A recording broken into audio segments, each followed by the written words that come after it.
Hello guys!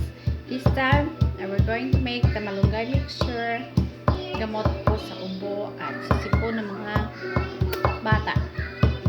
Kahit matanda, pwede rin po dito. So, ang ginagawa ko, dinidikdik ko yung malunggay hanggang sa maglabasan na yung mapiga na yung extract.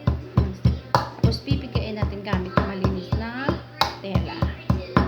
Then after that, we're going to mix it with the honey and lemon mixture.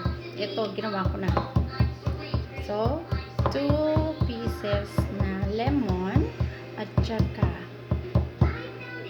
calamansi and 1 teaspoon na honey. Pwede concentrated, pwede rin yung pure honey. Mas maganda yung pure kasi mas mabisa. Hindi naman siya masyadong mapakla o ano yung lasa, may amoy. Asim medyo yung lasa, asim kilig, sabi ng anak ko. Asim kilig.